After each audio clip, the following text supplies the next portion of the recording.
Assalamualaikum warahmatullahi wabarakatuh. Baiklah, di sini saya akan menjelaskan materi mengenai masalah kemiskinan dilihat dari aspek ekonomi. Nah, langsung saja, di dalam aspek ilmu ekonomi, kemiskinan merujuk pada gap antara lemahnya purchasing power dan keinginan dalam memenuhi kebutuhan dasar, atau bisa kita disebut sebagai bentuk ketidakmampuan dari pendapatan seseorang maupun sekelompok orang untuk mencukupi kebutuhan pokok atau kebutuhan dasar. Dalam hal ini, dimensi ekonomi dari kemiskinan diartikan sebagai kekurangan sumber daya yang dapat digunakan atau dimanfaatkan untuk meningkatkan taraf kesejahteraan seseorang, baik secara finansial maupun jenis kekayaan lainnya yang digunakan untuk meningkatkan kesejahteraan masyarakat. Nah, kemiskinan di sini memiliki dua aspek.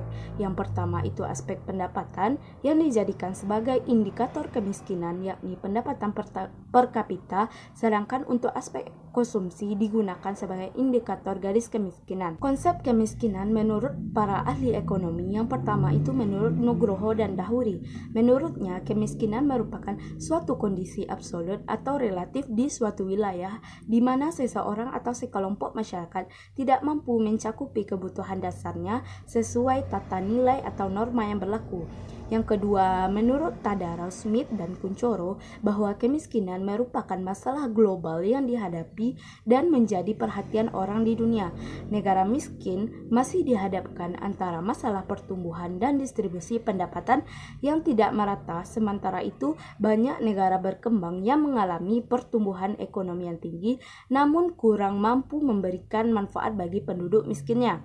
Di samping itu, ada istilah pemetaan kemiskinan, di mana pemetaan kemiskinan di sini digunakan untuk mengelompokkan provinsi-provinsi yang ada di Indonesia berdasarkan laju pertumbuhan ekonomi dan tingkat kemiskinannya. Hal ini dilakukan agar dapat diketahui kondisi ekonomi dan kemiskinan yang terjadi pada setiap provinsi. Nah, faktor kemiskinan dapat berpengaruh terhadap pencapaian laju perekonomian. Salah satunya kemiskinan yang meluas menciptakan kondisi yang membuat kaum miskin tidak mempunyai akses terhadap pinjaman berbagai, contohnya pinjaman kredit, tidak mampu membiayai pendidikan anaknya, serta hal-hal yang lainnya yang menyebabkan pertumbuhan per kapita menjadi lebih kecil. Baiklah, itulah penjelasan materi dari saya. Untuk materi selanjutnya akan dijelaskan oleh rekan saya. Terima kasih. Assalamualaikum warahmatullahi wabarakatuh. Perkenalkan, saya Febi Fitriani. Baiklah, di sini saya akan menjelaskan materi mengenai masalah kemiskinan dilihat dari sudut pandang ilmu politik. Nah, secara politik, kemiskinan dilihat dari tingkat akses terhadap power atau kekuasaan. Kekuasaan dalam pengertian ini mencakup tatanan sistem politik yang dapat menentukan kemampuan sekelompok orang dan menjangkau dan menggunakan sumber daya. Sehingga masyarakat miskin biasanya adalah orang-orang yang jauh dari pusat kekuasaan.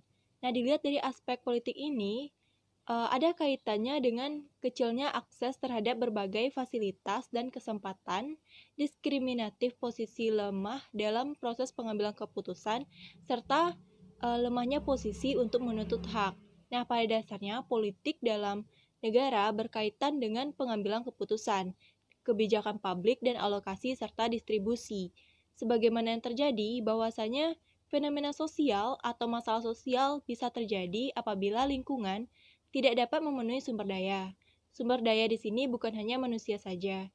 Bisa jadi kebijakan-kebijakan yang berlaku tidak mendukung atau kurang tegas dalam mengatasi permasalahan atau fenomena sosial yang ada, atau mungkin juga si pelaksana kebijakan yang tidak tegas dan acuh tak acuh akan masalah sosial yang ada. Materi selanjutnya yaitu tentang kebijakan dasar pengentasan kemiskinan. Nah, kebijaksanaan penanggulangan kemiskinan ini dapat dikategorikan menjadi dua, yaitu kebijaksanaan tidak langsung dan kebijaksanaan langsung. Yang pertama yaitu kebijaksanaan tidak langsung, di mana diarahkan pada penciptaan kondisi yang menjamin kelangsungan setiap upaya penanggulangan kemiskinan. Kondisi yang dimaksud adalah antara lain suasana sosial politik yang tentara, ekonomi yang stabil, dan budaya yang berkembang. Nah, yang kedua yaitu kebijaksanaan langsung. Nah, kebijaksanaan langsung diarahkan kepada peningkatan peran serta dan produktivitas sumber daya manusia, khususnya golongan masyarakat berpendapatan rendah, melalui penyediaan kebutuhan dasar seperti sandang, pangan, papan, pendidikan, dan kesehatan, serta pengembangan kegiatan-kegiatan sosial ekonomi yang berkelanjutan untuk mendorong kemandirian golongan masyarakat yang berpendapatan rendah. Nah, pemenuhan kebutuhan dasar akan memberikan peluang bagi penduduk miskin untuk melakukan kegiatan sosial ekonomi yang dapat memberikan pendapatan yang memadai. Baiklah, mungkin sekian materi dari saya. Wassalamualaikum warahmatullahi wabarakatuh. Assalamualaikum warahmatullahi wabarakatuh. Perkenalkan, saya Shalina Franciosa, NIM 1810813-2015. Kali ini saya ingin menjelaskan materi tentang masalah kemiskinan dari sudut pandang antropologi sosial. Nah, kemiskinan dari sudut pandang antropologi sosial ini dilihat dari aspek biologi manusia beserta perilaku mereka dalam masyarakat yang menjadi budaya dalam masyarakat tersebut nantinya. Menurut Oscar Lewis, kemiskinan ini dilihat dari sebuah keluarga yang menjadi satuan terkecil dalam institusi sosial. Bagaimana keluarga itu nantinya memproduksi atau mendukung kebudayaan kemiskinan.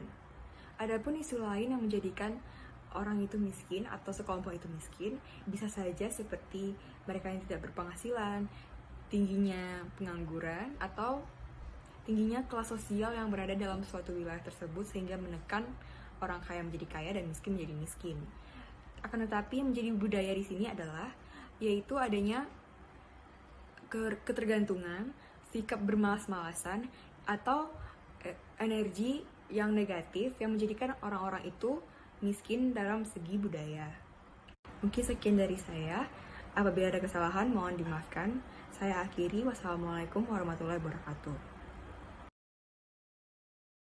Baiklah, selanjutnya saya akan menjelaskan materi mengenai bedanya masalah kemiskinan pada ilmu sosiologi dengan ilmu lainnya. Yang pertama yaitu dari aspek ilmu ekonomi. Nah, jika kita lihat masalah kemiskinan pada ilmu ekonomi bisa muncul dikarenakan ketidakmampuan seseorang dalam memenuhi kebutuhan dasarnya sehingga mereka tidak bisa melakukan produksi, konsumsi maupun distribusi. Nah, yang kedua dari sudut pandang politik, di mana masalah kemiskinan ini bisa ditinjau dari adanya kekuasaan. Kekuasaan ini memunculkan kesenjangan sehingga muncul kemiskinan karena masyarakat miskin yaitu orang-orang yang jauh dari pusat kekuasaan. Nah, dilihat dari aspek politik ini pula ada kaitannya dengan kecilnya akses terhadap berbagai fasilitas dan kesempatan, diskriminatif posisi lemah dalam proses pengambilan keputusan, serta lemahnya posisi orang-orang untuk menuntut hak mereka. Baiklah, di sini saya akan melanjutkan kesimpulan dari masalah kemiskinan dilihat dari segi antropologi dan sosiologi, yang mana dari segi antropologi kemiskinan ini muncul karena budaya yang dihasilkan menjadi kebiasaan oleh masyarakat. Budaya di sini dimaksudkan sebagai budaya malas atau kebiasaan buruk lainnya yang menyebabkan seseorang itu miskin atau tidak sejahtera hidupnya. Nah, yang kedua, dilihat dari aspek sosiologi bahwa seseorang melalui status sosial yang seseorang dengan kondisi tidak sanggup memelihara dirinya sendiri sesuai dengan taraf kehidupan dalam kelompok sosial. Selain itu, kemiskinan dianggap tidak mampu memanfaatkan tenaga mental atau fisiknya dalam pergaulan di tengah-tengah kelompok masyarakat luas. Nah, sekian yang dapat saya sampaikan. Assalamualaikum warahmatullahi wabarakatuh.